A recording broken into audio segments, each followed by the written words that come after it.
नमस्कार दोस्तों, ANN global के यूट्यूब मंच पर आप सबका स्वागत है। मैं हूं विनोबा कुमार पटेल। दोस्तों, वर्षों से राम मंदिर में चढ़ावे की डकैती होती रही और सोने चांदी सहित पता नहीं कितने करोड़ लूटे गए। लेकिन मीडिया के पास खबर होने के बावजूद खबर लिखने और छापने की हिम्मत नहीं जुटा पा रहा था। क्या विपक्ष अपना काम छोड़कर पत्रकार बन जाए? अगर ऐसा है, फिर तो देश के अखबारों और चैनलों को बंद हो जाना चाहिए। राम का चंदा यदि जानबूझकर चोरी किया है तो 100% कुकर में ही है। भगवान के यहाँ चोरी करना, राम राम राम राम, बताइए भगवान के दरबार में भी चोरी करना, इससे महापाप और क्या हो सकता है। कितने लोगों ने अपने प्राणों की आहुति दे के तब ये मंदिर बना है और उस मंदिर पे अगर ऐसी घटना हो रही है तो ये बहुत शर्मनाक हरकत है। अगर अखिलेश यादव, पवन पांडे और राज्यसभा सांसद संजय सिंह राम मंदिर में डकैती की बात उजागर नहीं करते तो क्या ये लूट आप जनता के सामने आ पाती? 7 जून को अखिलेश यादव के ट्वीट करने के बाद अखबार धीरे धीरे डरे सहमे लिखने लगे कि राम मंदिर में चोरी हुई है और चोर दबोचे गए हैं। लेकिन खुलकर कहने की हिम्मत फिर भी नहीं जुटा पा रहे थे कि राम मंदिर में डकैती हुई है, बल्कि जनता को गुमराह करने के लिए मंदिर में चंदे की व्यवस्था, इसके गिने जाने की प्रक्रिया और चढ़ावा कितना आता है जैसी जानकारी छाप रहे थे।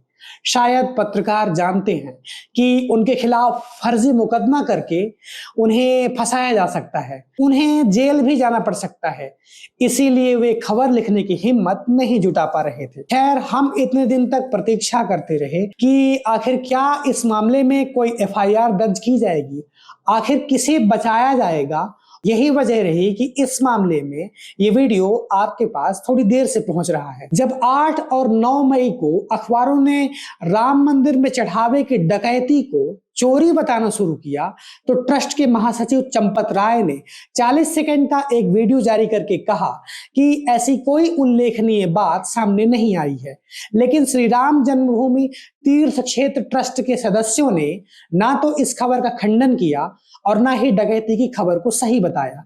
दरअसल इस हालिया बवाल पर अनबन तब हो गई जब चढ़ावे की गणना में हाल ही में शामिल हुए एक कर्मचारी ने नोटों की गड्डी में से एक गड्डी पार कर दिया और वो कैमरे में कैद हो गया।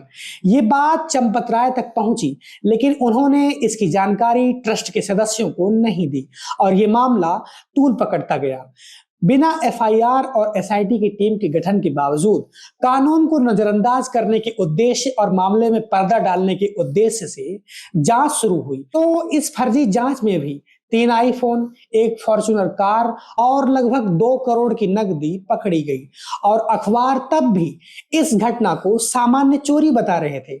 अखिलेश यादव ने इस मामले को उजागर किया तो उन्हें बाबरवादी कहा गया और अयोध्या और प्रभु श्री राम को बदनाम करने की कोशिश बताई गई। 18 दिन बाद 25 जून को ट्रस्ट के सदस्य कृष्ण मोहन द्वारा जिन 8 लोगों के खिलाफ मुकदमा किया गया, उनमें मुख्य आरोपियों चंपत राय, गोपाल राव और अनिल मिश्रा का नाम शामिल नहीं था, बल्कि चंपत राय के ड्राइवर और चढ़ावे की गणना में शामिल टिन्नू यादव, मनीष यादव, लवकुश मिश्रा और अनुकल्प मिश्रा एवं अन्य के नाम शामिल हैं। जो ट्रस्ट के महासचिव चंपत राय, टिन्नू यादव 1994-95 में अयोध्या में ऑटो चलाया करता था और बाद में चंपत राय की ड्राइवरी करने लगा और फिर चंपत राय ने ही टिन्नू को चढ़ावे में नोटों की गणना में लगा दिया। हम नहीं जानते कि उसके पास नोटों की गिनती का क्या अनुभव है, वो तो किसी बैंक का रिटायर कैशियर भी नहीं था।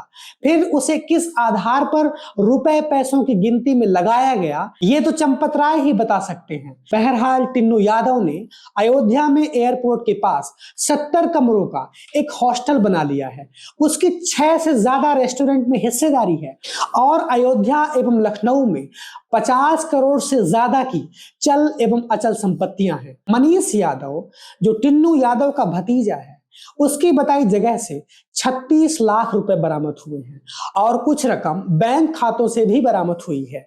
मनीष यादव टिन्नू यादव की सिफारिश की वजह से ही चढ़ावे की गणना में शामिल हुआ। अब बड़ा सवाल यह है कि जब श्री राम जन्मभूमि तीर्थ क्षेत्र ट्रस्ट ने चंदा चढ़ावे की गणना की जिम्मेदारी स्टेट बैंक ऑफ इंडिया को दी थी, तो फिर ये बीच में टिन्नू यादव, मनीष यादव, लव कुश और अन्य रुपए पैसों की गणना में कैसे शामिल हो गए? क्या एसबीआई के अधिकारियों एवं कर्मचारियों को किसी ताकतवर व्यक्ति द्वारा चढ़ावे की गिनती से अलग थलग किया गया, या फिर किसी के द्वारा इन्हें डराया या धमकाया गया? क्या बैंक के चेयरमैन और कार्यकारी अधिकारी या बैंक बोर्ड इस बात की पुष्टि करने की हिम्मत जुटा पाएंगे? क्या एसबीआई की इस मामले में कोई जवाबदेही नहीं होनी चाहिए?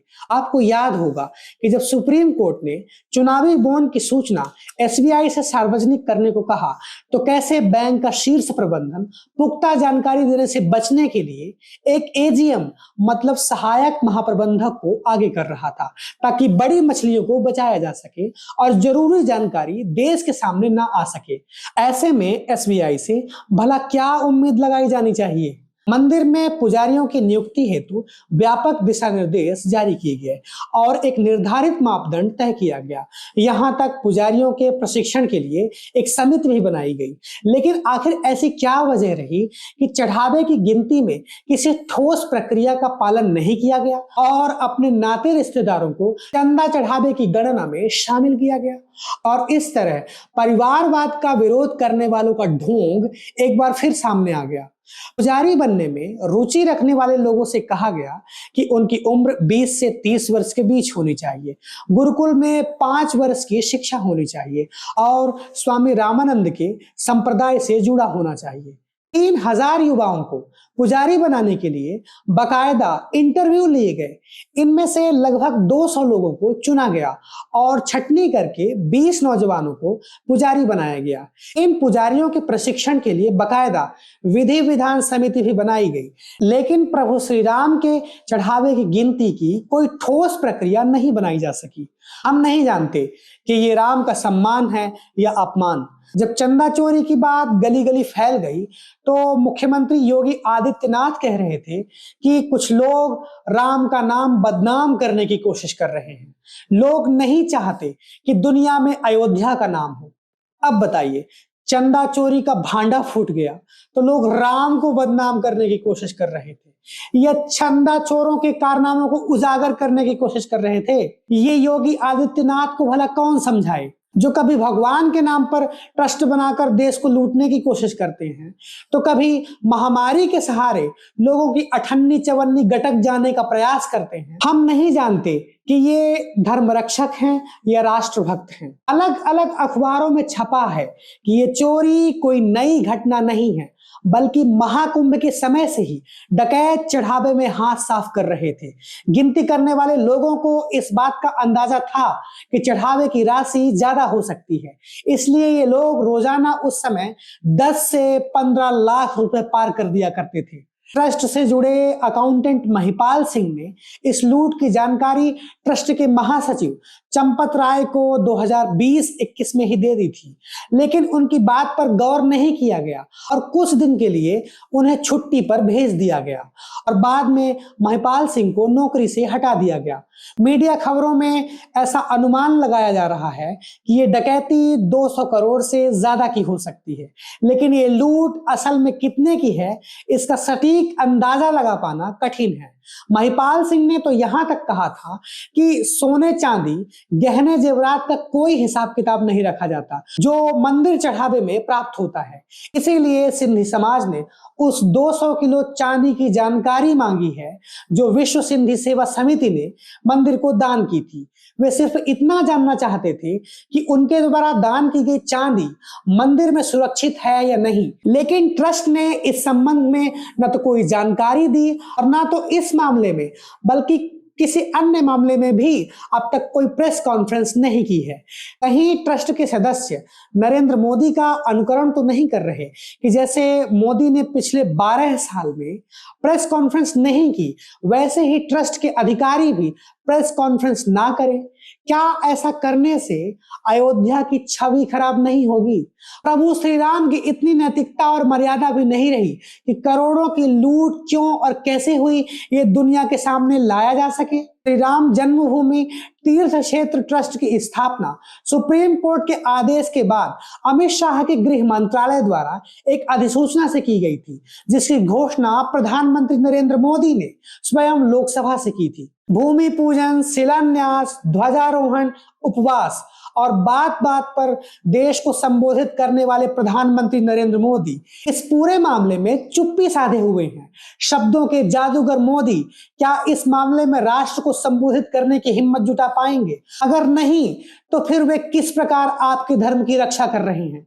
जैसे इतिहास में ये बात दर्ज है कि मोहम्मद गजनी ने सोमनाथ का मंदिर लूटा था, वैसे ही अगर प्रभु श्री राम का मंदिर नरेंद्र मोदी ने लूटा है, ये इतिहास में दर्ज हो जाए तो क्या आपको दुख नहीं होगा? हम नहीं जानते कि आप राम भक्त हैं या मोदी भक्त हैं। राम मंदिर में इतनी बड़ी लूट हो गई और आप 150 करोड़ देशवासी चुप हैं। ये तो आप दर्शक ही बता सकते हैं कि आप मोदी के श्राप से डर रहे हैं या फिर उनका समर्थन कर रहे हैं। 25 जून को जो एफआईआर हुई है उसके बाद कहा जा रहा है कि चंपत राय ने इस्तीफा दे दिया है, लेकिन उनकी तरफ से कोई बयान नहीं आया है और ना ही उन्होंने चिट्ठी पार्टी के जरिए कोई सूचना दी है। और तो और ट्रस्ट ने भी इस बारे में कोई पुष्टि या खंडन नहीं किया है। सब कुछ सूत्रों के हवाले से ठेला जा रहा है। मुकदमे में तो चंपत राय का नाम वैसे भी शामिल नहीं था। कहीं ऐसा तो नहीं कि जिस तरह अखबारों और चैनलों को व्हाट्सएप के जरिए जैसे कहा जाता है कि आज क्या दिखाना है और क्या छापना है, कहीं वहीं से तो निर्देशित नहीं किया जा रहा। चंपत राय के इस्तीफे की सूचना सूत्रों के हवाले से दी जाए, ना तो कोई बयान आना चाहिए और ना ही पत्र व्यवहार होना चाहिए। लेकिन जो भी हो, सोशल मीडिया पर इस्तीफे की सूचना के बाद ये बात जमकर ठेली जा रही है कि चंपत राय ने संविधान को बचाने के लिए क्या कुछ नहीं किया, जेल तक चले गए। लेकिन ये नहीं बताया जा रहा कि मंदिर और आपके धर्म को बचाने के लिए चंपत राय ने क्या किया। चंदा चोरी को रोकने में आखिर उनकी क्या भूमिका रही। अनिल मिश्रा भी अयोध्या में संघ के करीबी ही बताए जाते हैं और ट्रस्ट में प्रभावशाली व्यक्ति हैं। राज्यसभा सांसद संजय सिंह ने ट्रस्ट पर जमीन से जुड़े खरीद फरोख्त के मामले को लेकर बेहद गंभीर आरोप लगाए हैं। उन्होंने कहा है कि जो जमीन 2 करोड़ में कुसुम पाठक और हरीश पाठक से खरीदी गई, उसे महज 5 मिनट में ट्रस्ट ने 18.5 करोड़ में खरीद लिया। इतना ही नहीं, संजय सिंह ने अन्य जमीनों का ब्यौरा देते हुए कहा कि 3 करोड़ की जमीन 24 करोड़ में, 9 करोड़ की जमीन 55 करोड़ 47 लाख में खरीदी, जिनमें से ज्यादातर मामलों में अनिल मिश्रा गवाह थे। और आज जो मैं खुलासा करने जा रहा हूं, अब तक का सबसे बड़ा खुलासा है। सबसे बड़े चंदा चोरी के कागजात आज हाथ में लगे हुए हैं और इसका विवरण मैं आपको देने जा रहा हूं। पहले मैंने आपको बताया था 2 करोड़ की जमीन कैसे सुल्तान अंसारी से 5 मिनट में 18.5 करोड़ में खरीदी, 16.5 करोड़ का भ्रष्टाचार किया। फिर मैंने आपको बताया कैसे 3 करोड़ की जमीन 24 करोड़ में खरीदी, उसमें करीब करीब 21 करोड़ रुपए का भ्रष्टाचार किया। ये जो जमीन है इसकी मालियत है 9 करोड़ की और ये जमीन चंपत राय ने 55 करोड़ रुपए में खरीदी है। ये जमीन 55 करोड़ 47 लाख 31,800 रुपए में चंपत राय ने आलोक बंसल से, मनीष बंसल से खरीदी है 117 बिस्वा जमीन। और इसकी जो मालियत है यह है 9 करोड़ रुपए की और खरीद की तारीख है 16/11/2023। कितना बड़ा खेल किया है इन्होंने। इनमें से कुछ जमीनें वक्त और सरकार की थी जिन्हें खरीदा या बेचा नहीं जा सकता था। अयोध्या के गरीब किसानों का कहना है कि उनसे औने पौने दामों में कृषि योग्य जमीनें हड़पी गई। उनका आरोप है कि 1300 स्क्वायर फीट जमीन महज 4,40,000 में ऐंठी गई और उसी जमीन को 47 लाख में बेच दिया गया। ये आरोप आज से नहीं बल्कि 4 साल से लगाए जा रहे हैं। तब से अब तक सरकार क्या कर रही थी? आखिर तब चंपत राय और दोषी लोगों के खिलाफ कार्यवाही क्यों नहीं की गई? 13 जून को उत्तर प्रदेश राज्य सरकार ने आप जनता को गुमराह करने के उद्देश्य से रुपए पैसों के गबन और सोना चांदी जेवरात गायब होने के मामले में विशेष जांच समिति मतलब एसआईटी का गठन किया, जिसमें बिना एफआईआर के ही जांच शुरू की गई।